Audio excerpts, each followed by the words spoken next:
Mike Jones, they call the plays in the zone. Spit facts, no cap, straight to the bone. Gritter, roaring gossip, the field's their home. Huddle up, press play, you're never alone. Sunday sermons, but the church is turf. From Lambeau chills to Miami surf. Quarterback questions, they dissect the worth. Dropping gems like they mine the earth. Laces out, the mic stays hot. Breaking down the game, every yard, every plot. From kickoffs to OT, they never forgot. Tune into the squad, this the spot. NFL drama, they break it down surgical. Draft day whispers, moves so tactical. Receiver stretching arms, catches vertical. Big C's laugh hitting, vibes so magical. Mike Jones got stats like a human playbook. Big C's insight sharper than a no look. Halftime debates, better than they should. You fumble the podcast, now you misunderstood. Flags fly, refs blind, penalty stack. They calling out the calls, no sugar, just facts. Fantasy picks, who's carrying the pack? Every week they hit harder than a linebacker smack. Laces out, the mic stays hot. Breaking down the game, every yard, every plot. From kickoffs to OT, they never forgot. Tune into the squad, this the spot. Laces out, the mic stays hot. Breaking down the game, every yard, every plot. From kickoffs to OT, they never forgot. Tune into the squad, this the spot.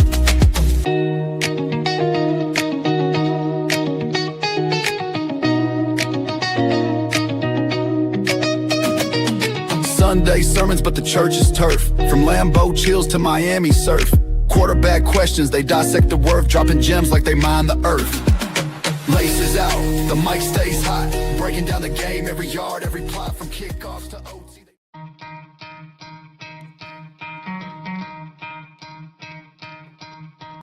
You could try to play, but you're never gonna beat me. Look the other way, what I'm doing ain't easy. Bloody hands stained from the people who deceive me. Muddy hands break through the chains. Hello, ladies and gentlemen. Looking for change, looking for How you pain. Pulling a doing? mob, pushing a train. I'll never stop, stick to a lane. Finn Pick up the Pussy pieces and go Podcast. rearrange.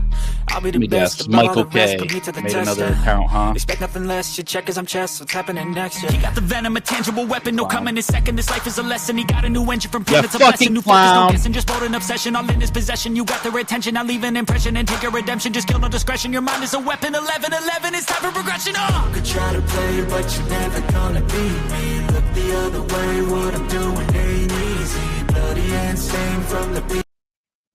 What up? What up? What up? Welcome to another episode of Laces Out Live. I'm your host, Big C, and this is brought to you by Game Changers Media. Welcome, welcome, welcome. Y'all know the co-host, Michael Jones. What up, Mikey? Thank you very much. How is everything going, man? What a weekend of football, man. It was a tough weekend. I was sick all weekend, so luckily I got to lay in bed, watch a lot of football. But damn, a lot of games that I did not see a lot of these coming. You did end up, you got me by one game this week in our picks. Even though we still got tomorrow's game, but we both picked the Ravens, so we're gonna be evened up after this week, buddy. Yes, sir. Man, I had a tough week with the bets, man. CD Lamb cost me $1,200 last night getting hurt. I only needed him to have 60 yards receiving. You know what I mean? One of the top receivers in the league needed 60 yards receiving to get there, and he gets hurt. One of the first plays of the game last night. Tragic. It just seems to always happen to me. I always be this close, but it is what it is. Listen, you guys played very good against Kansas City last night. I mean, you kept it close. You kept it close. Defensively. We'll get to that. But yeah, another wild weekend of football. Absolutely crazy endings this weekend. We've seen a lot of block kicks at the end of games, which, you know, I always thought block kicks were like this miracle thing, and we're seeing them happen A lot more on a regular basis. You know what I mean? Like, I was watching two games simultaneously, and literally they were both kicking game winners at the end, and both of them were blocked at the end. Like, you just don't see that. Like, it was insane. It was insane. The Jets almost pull off the offside against Tampa, but Tampa's able to drive down the field and kick a game-winning field goal. Just some crazy endings this weekend. Football is back. It has been great so far. obviously, I wish that, the Miami Dolphins, and I wish that your New York Giants were in better situations. But, as far as football in general, it's been outstanding so far. Outstanding so far. But let's get into it. Overreaction Monday. We'll see. We'll talk about some of the highs and lows of this past weekend, and whether something's a hot take or whether it's an overreaction, because a lot of people talk about, the season's over already. It's week 3. It's week Right. 3 just passing. We're just completing week 3. There's still a lot of football to be played, so people you got to calm down. You can't jump out the window, and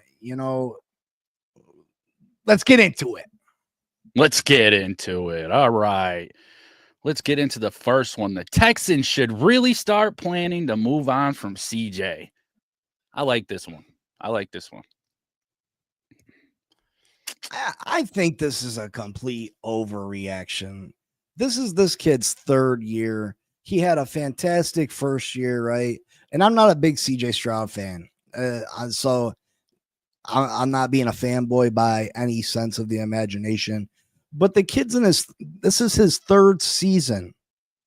2 out of the 3 seasons, he's had an absolutely horrible offensive line. I'm pretty sure the Texans' offensive line right now is graded out as the worst offensive line in football through 3 games so far. He's got a career record of 19-15, which is a winning record. Mm-hmm. His career stats: 8,434 yards, 45 touchdowns, 20 interceptions, 92.4 passer rating. How do you move on from that?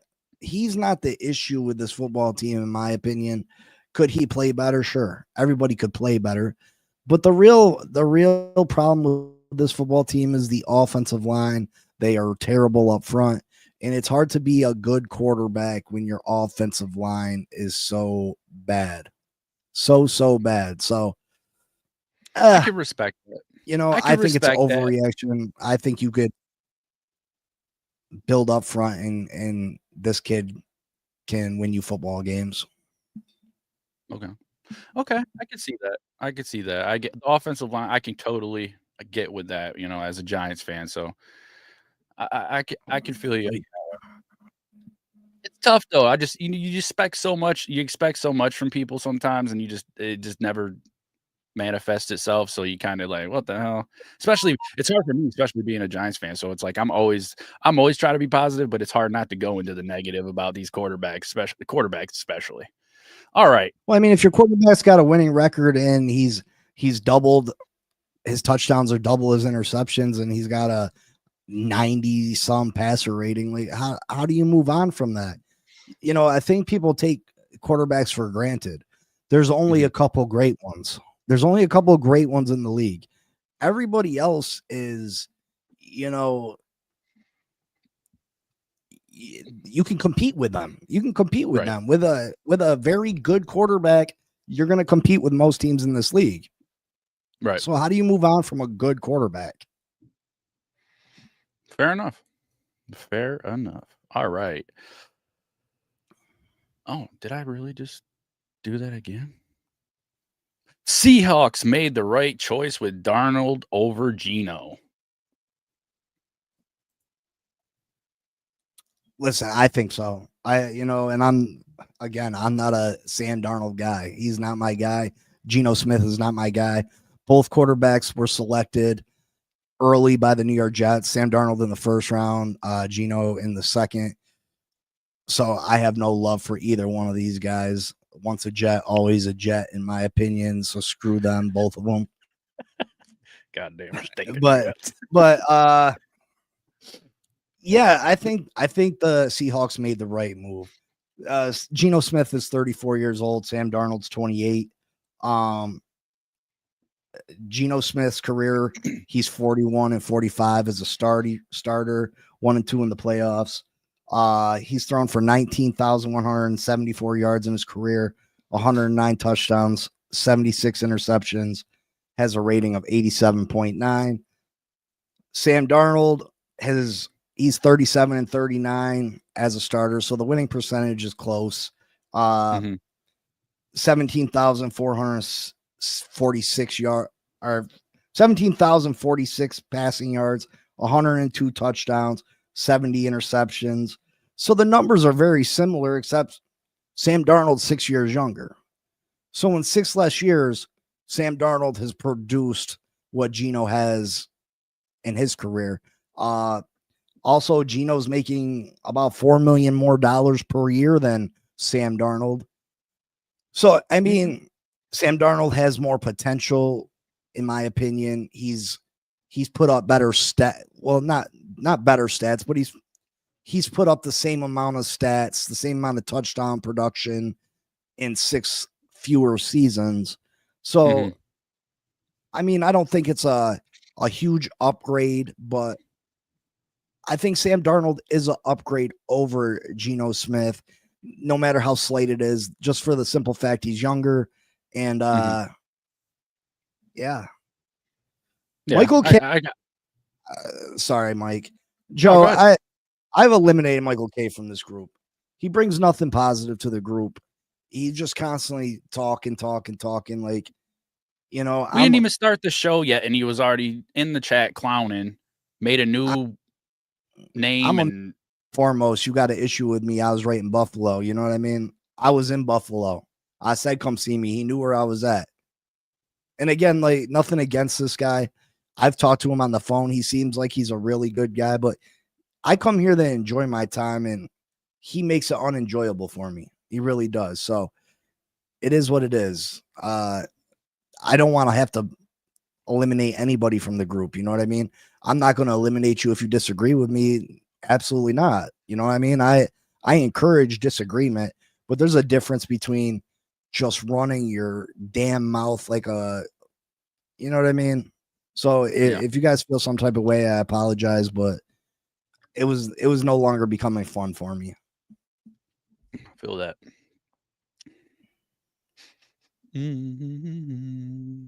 We crowned the Packers too early, and Sunday is really who they are.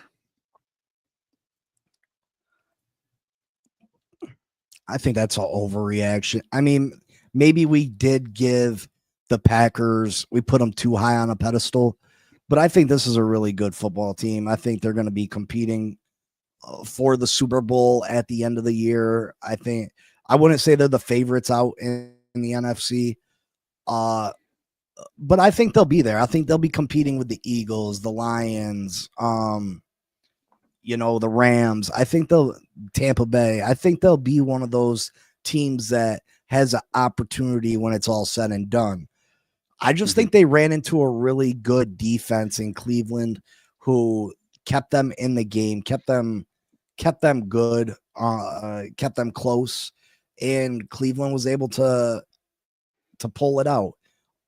Jordan Love is going to have games like this. They don't really have any stud receivers. I like Matthew Golden a lot.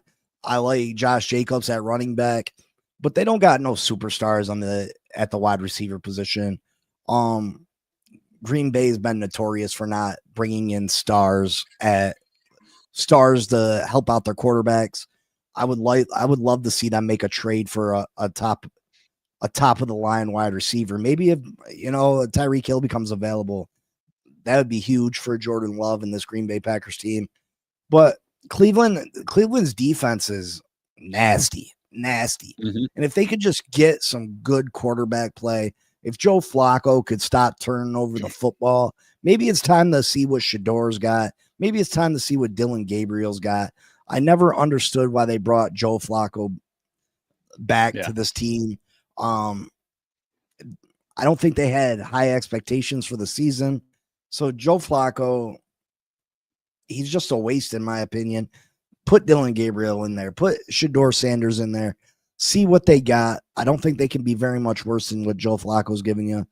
But no, I don't think that the Packers – I think the Packers are a good football team, and I think the Packers will overcome this. They just ran into a tough defense on the road, and, you're going to have Sundays like this.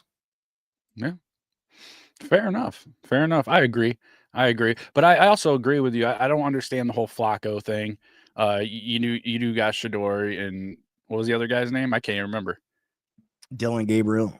Dillon Gabriel. He was pretty good, It was wasn't kind he? of like he was at Oregon. He's a lot of people compare him to Tua. He's undersized but very accurate.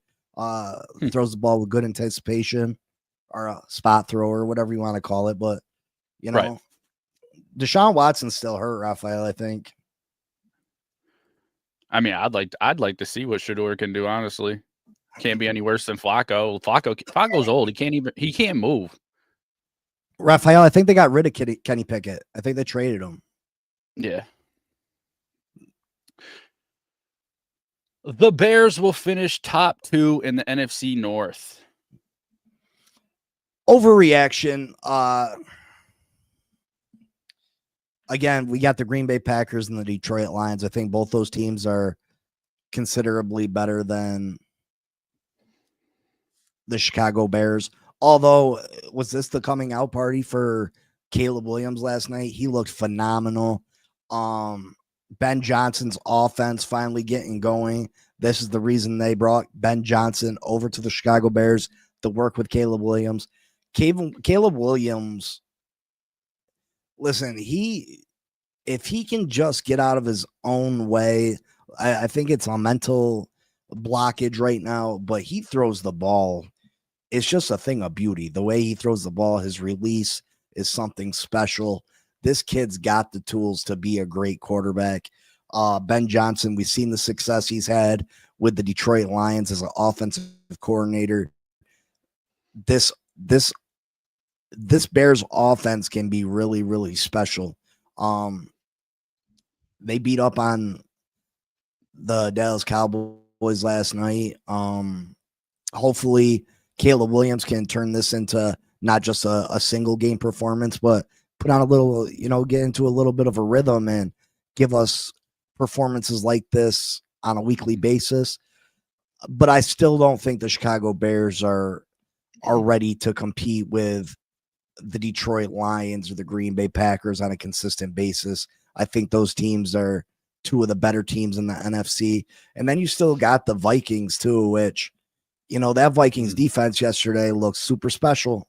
So Sure did. I think this year is going to be tough for the Bears. I don't see them finishing in the top 2. Yeah, I'd have to go with that too. It's like I think what that game actually did show was how bad Dallas's defense actually is. We went into Dallas and Russ put up 450 yards, the second most he's ever put up. And then the Chicago Bears, they go off on them. And the only difference is Chicago made plays on defense, and we couldn't make plays on defense that week. So I think this game actually says more about the Dallas defense than it does the Chicago Bears, to be honest. All right. And I'd love to see, make sure you guys are in the comments answering the questions too, because I'd love to see what you say. And Anthony, you make a good point. Teams are probably intimidated and don't want to hear Dion calling them up and telling them how they use his son. You know what I mean? And, maybe coaches are also nervous about the fact that Dion is a coaching candidate that, to be honest, most NFL teams would probably like to bring in Deion Sanders as their head coach, if only to sell tickets, because Dion as your head coach it's gonna be newsworthy. It's gonna sell tickets. It's gonna, put butts in the seats. Booties. The Colts are a top 5 team, and Jones is an MVP candidate. Hold on one second. Yes, sir. Yeah, all right. I'm doing my podcast.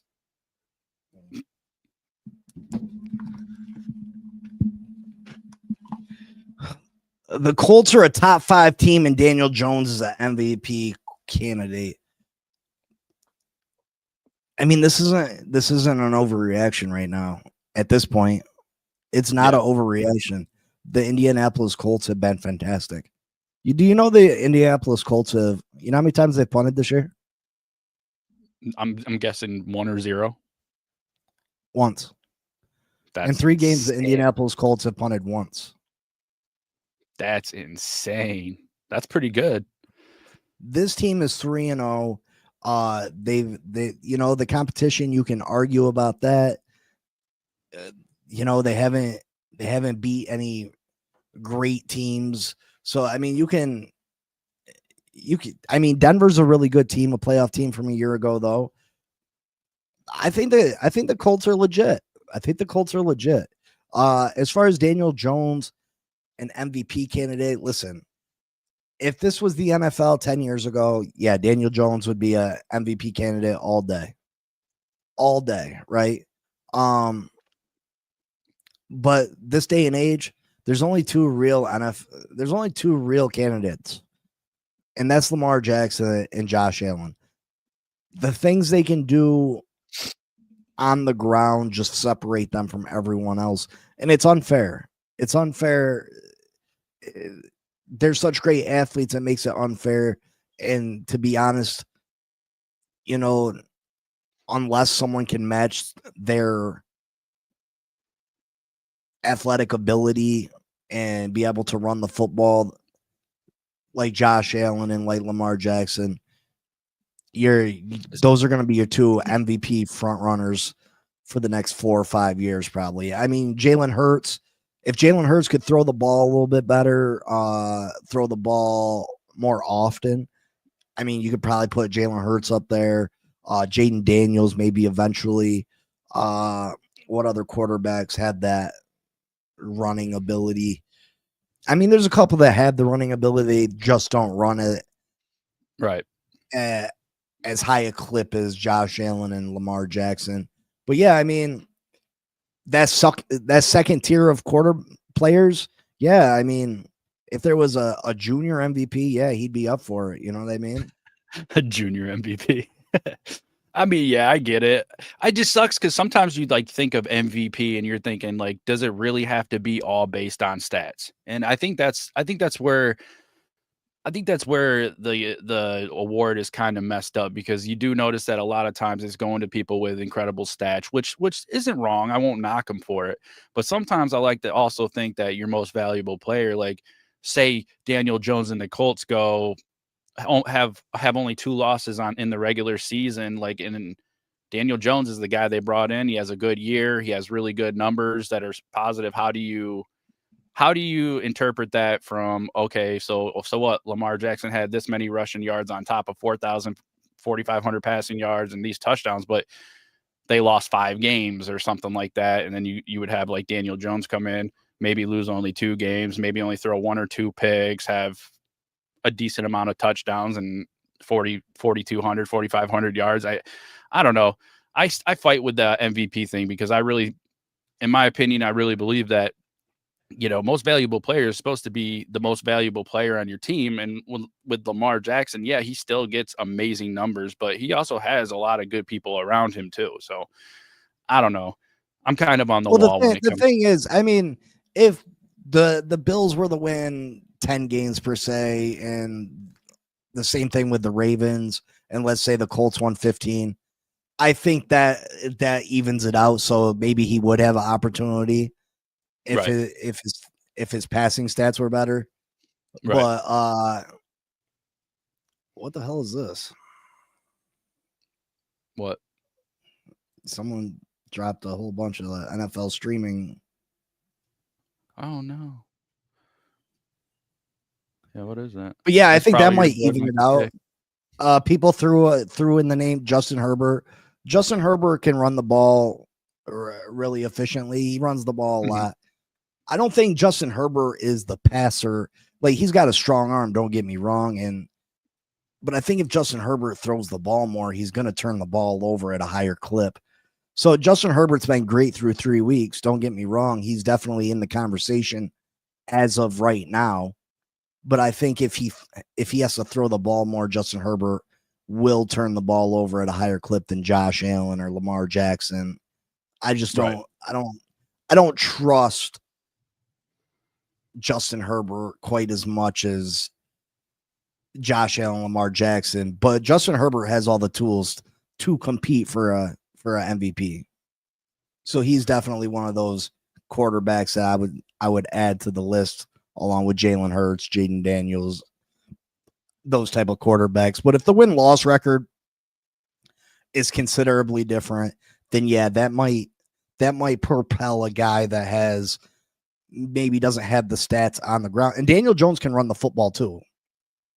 Mm-hmm. Daniel Jones, I mean, he's not Josh Allen or Lamar Jackson, but I mean, he's mobile enough that he can go and make plays with his legs and maybe add a couple rushing touchdowns to go along with his passing stats. So, I mean, I think he's in the conversation right now. I just think at the end of the year, It would take a lot. It'll be Lamar and Josh. Yeah. Fair enough. Fair enough. There you go. We just talked about Herbert MVP front runner after 3 weeks. Look at that.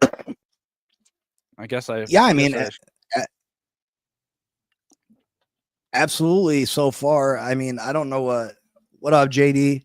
I don't know what his stats are. So as of right now, let me check it out. Justin Herbert's stats this season. Yeah, we'll have to do our picks stats this season. We'll have to do our picks for like who we think's player of the season so far and defensive player and all that stuff like we did last year, probably week 4 or so. Yep. Yeah, I mean, Justin Herbert's got 860 yards passing, 6 touchdowns, 1 interception, 105 passer rating. Let me see what his rushing stats are. Those are great numbers, but they're not overwhelming. 6 touchdowns is 2 a game. I mean, that's good. It's not great. You know what I mean? Running the ball, he's got 18 carries for 69 yards. Again, nothing crazy.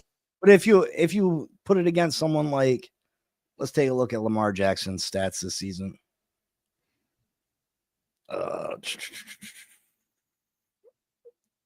Lamar Jackson stats.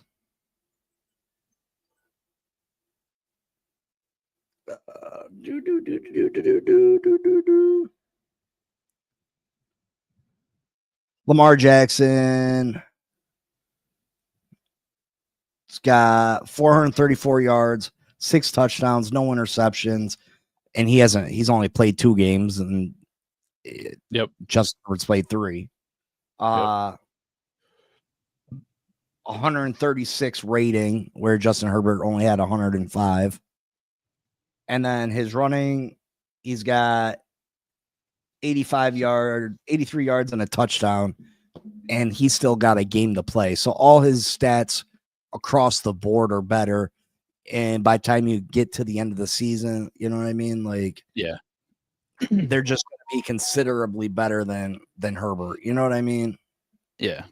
He's got half the yards, Raphael, but he hasn't played today. You know what I mean? So, yeah, Herbert's going to have 800 yards. Maybe Jackson has 600, but I mean, he's going to probably have 8 touchdowns, maybe no interceptions, over 100 yards rushing, maybe 2 rushing touchdowns. I mean,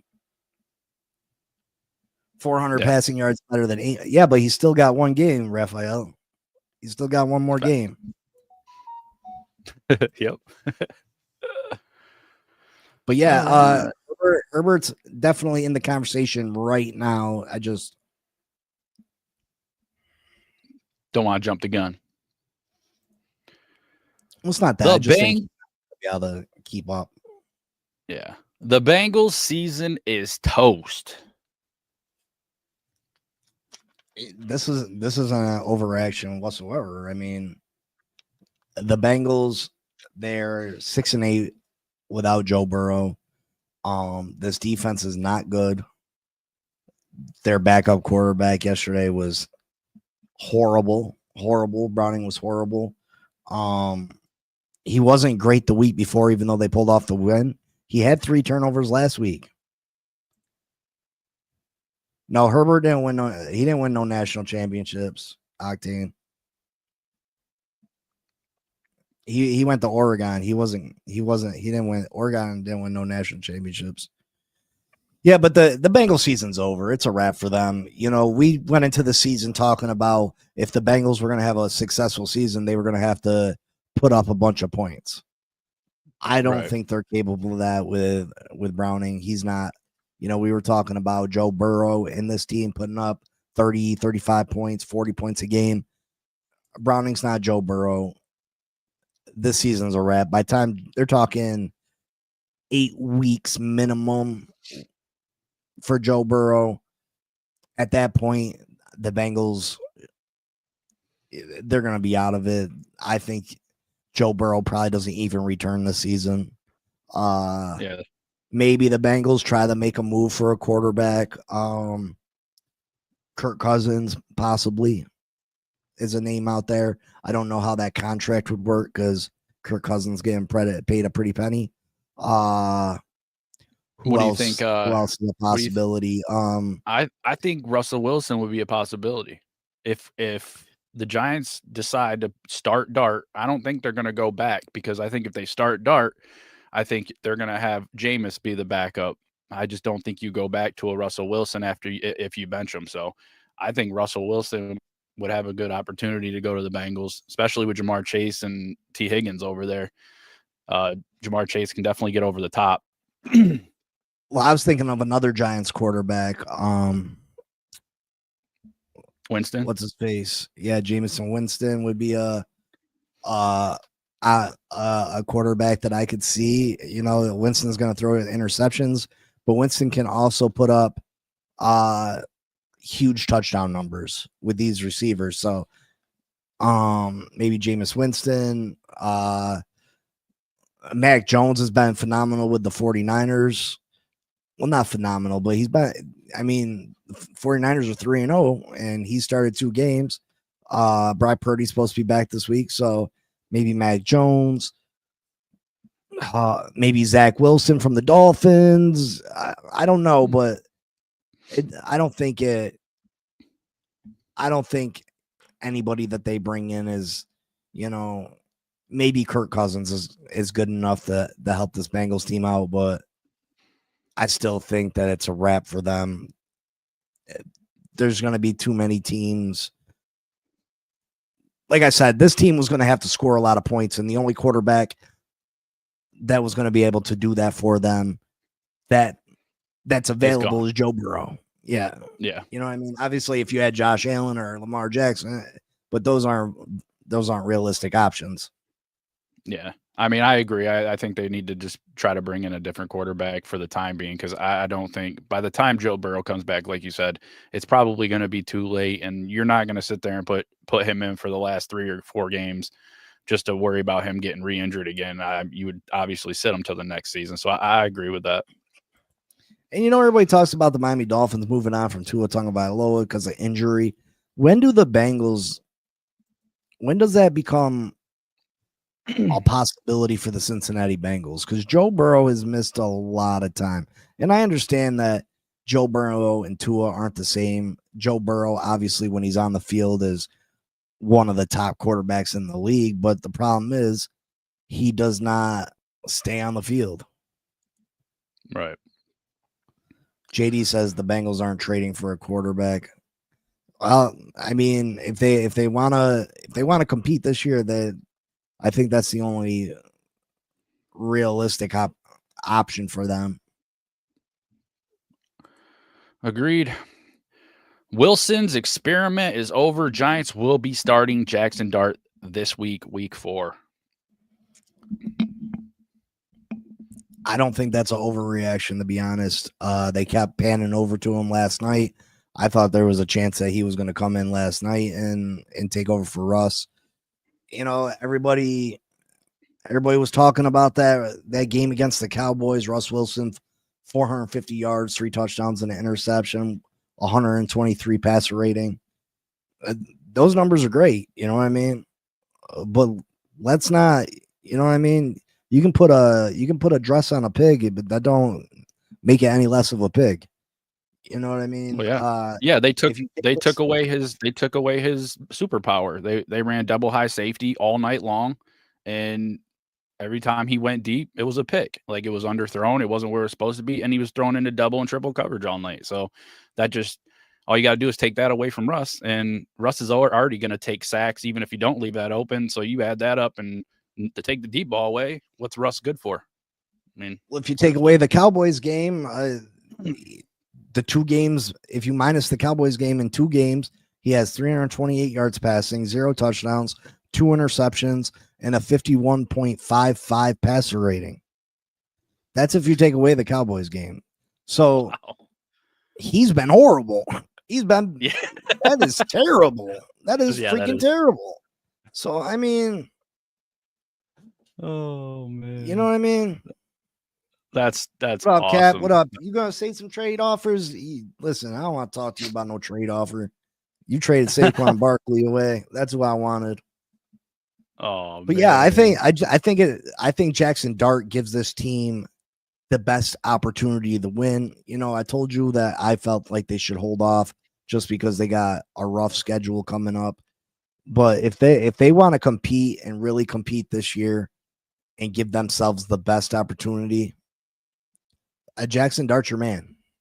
So yeah, I think I'm mad. I think Brian Dable's feeling the pressure. You know what I mean? He knows the writing's on the wall.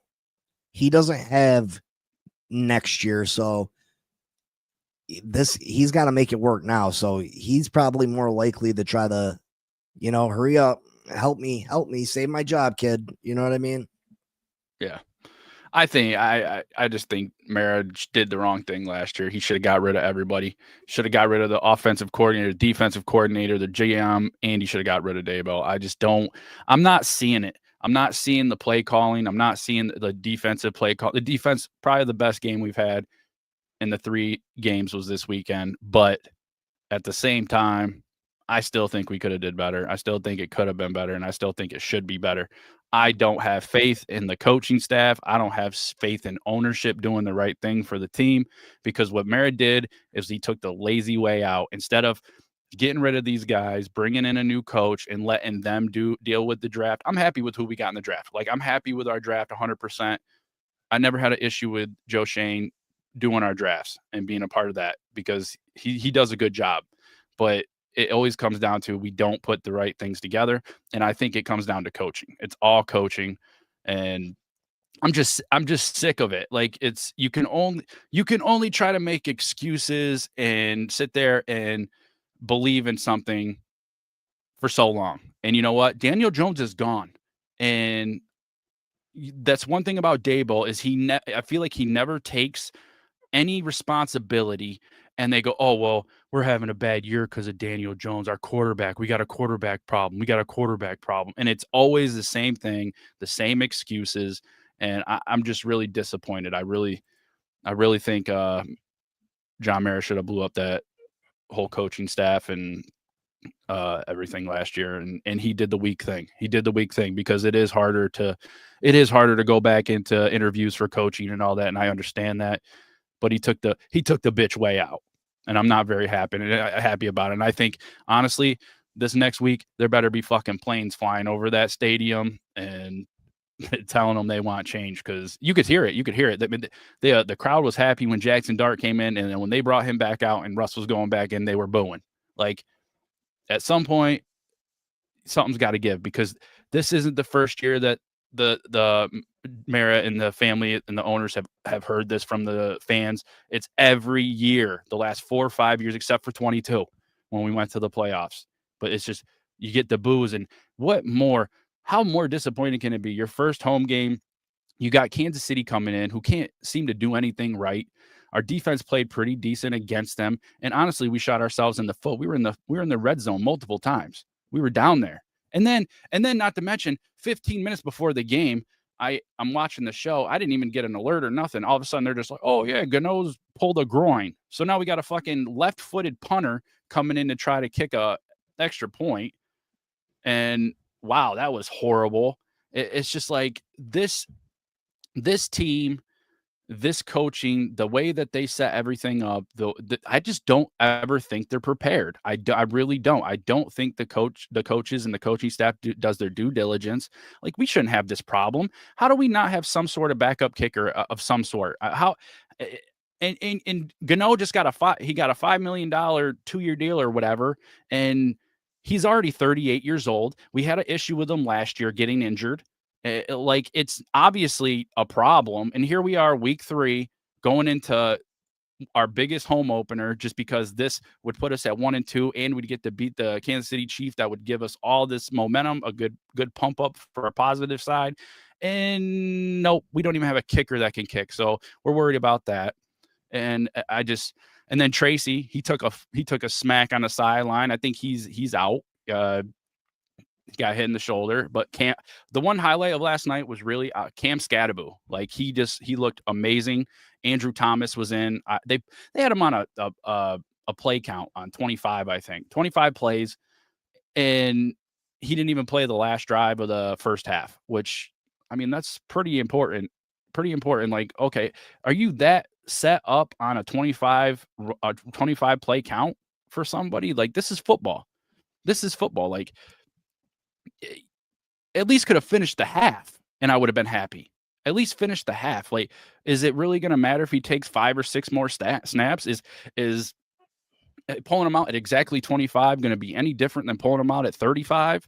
Or, if he's on the sideline, he says, hey, coach, I'm really feeling it. It's starting to hurt or whatever. I'm starting to ache, whatever. That's a little different. But he was over there smiling, talking with people. And when he was in there, our run game was going. Everything was looking good. Without Andrew Thomas on that left side, it's a big difference for the offensive line, for the run block. And I don't know. Like, that's another decision. Unless Andrew Thomas was hurt or feeling like he was hurt or was making it worse, I think that is the dumbest thing they could have did. It's like they never play the players they should play when it counts. It's end of the games, end of the halves, when you're trying to stop the points or put points on the board. We don't have the people that should be out there out in the field, and it gets old. It's old. All right. Yeah, I mean, I think it's more general manager. Maybe Dable should take more responsibility for things, but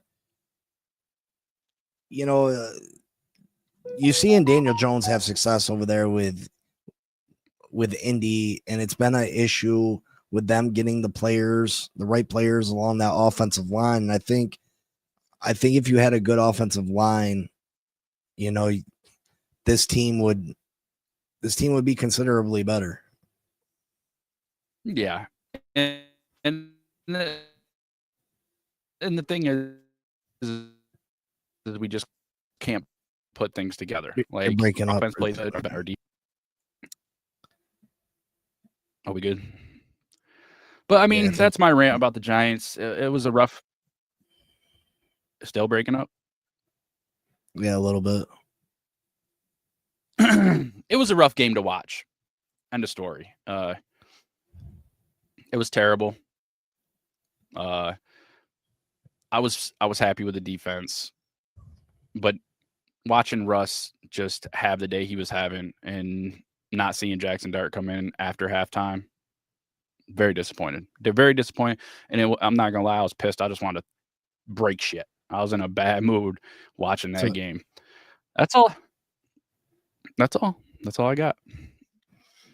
That's my Giants rant for the day.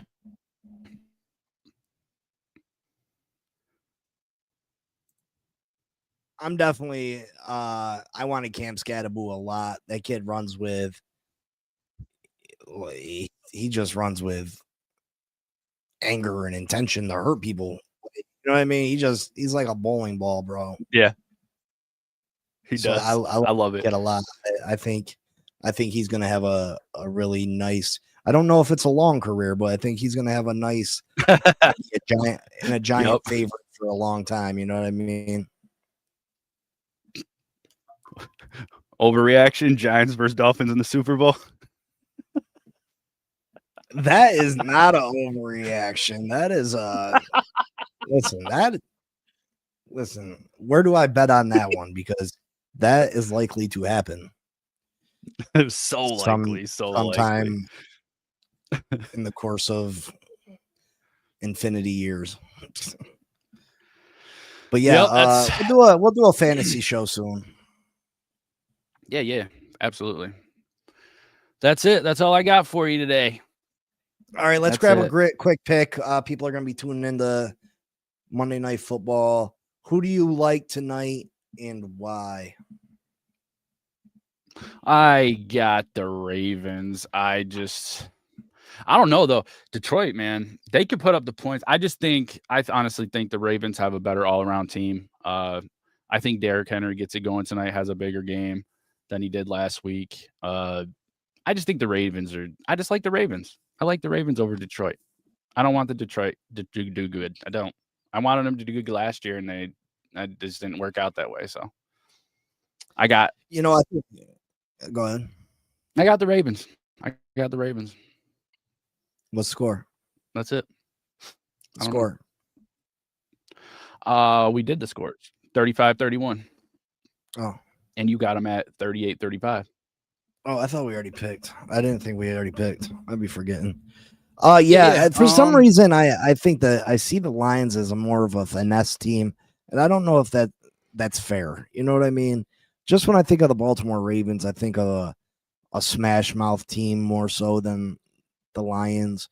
But right. Listen, this game could go either way. I do think it's going to be a great football game. This might be a Super Bowl preview. I'm excited to see it. I had picked the Ravens too. Yeah, you picked. You got them at 38-35. I had them at 35-31. Yeah, the Ravens are at home, so I think that benefits the Ravens. Obviously, I think that the Detroit Lions offense just runs better in the dome inside. But who knows? Who knows? This one could go either way. Get your popcorn ready. I think it's going to be a good one. But that's all I got. We'll see y'all later. Thank you all for tuning in.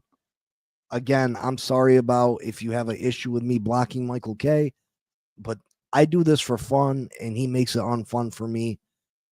And he can go around say pussy podcast, whatever he pussy got. Podcast. Yeah. Yeah, but again, I was up in Buffalo and he didn't want to come see pussy podcast, Finn pussy podcast. You know what I mean? Come on. Yeah. Again, I'm going back to Buffalo real soon. And he's done that. He's done that shit for a while. So it's like, and I never say anything, but it's starting to bother me. And usually I don't even give a shit. So first thing also, I'm saying has at anybody? The beginning of the show, yeah, go ahead. Has anybody seen Bonnie? I hope she's all right. It'll make me sad that if she don't just watch the show anymore. But Bonnie, if you see this, or if anybody sees Bonnie in any other group, tell her Big C worried about her. You know what I mean? If she don't want to tune in anymore, that's cool. But I just want to make sure she's all good and all right. But yeah, I haven't seen Bonnie in the comments lately. I hope she's not mad because I kind of jumped off the Tua train. Yeah. All right, guys. I will see you tomorrow morning for an episode of the Finn Posse podcast. Well, we'll talk about them no good stinking freaking Jets and our Monday night matchup next week.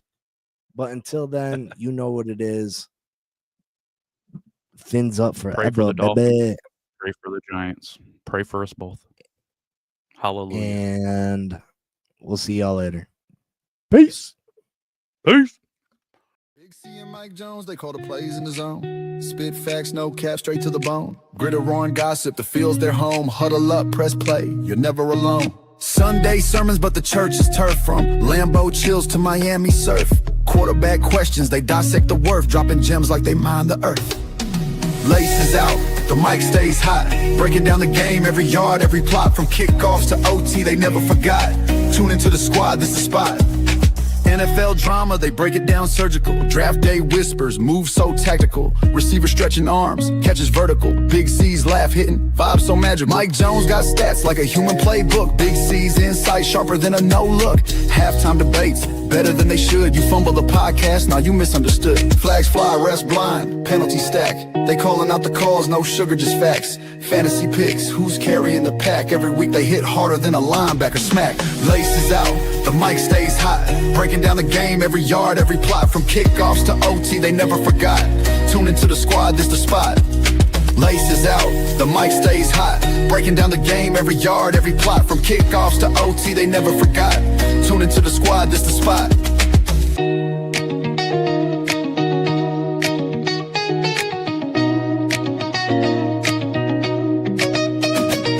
Sunday sermons, but the church is turf. From Lambeau chills to Miami surf. Quarterback questions, they dissect the worth, dropping gems like they mine the earth. Laces out, the mic stays hot, breaking down the game, every yard, every plot. From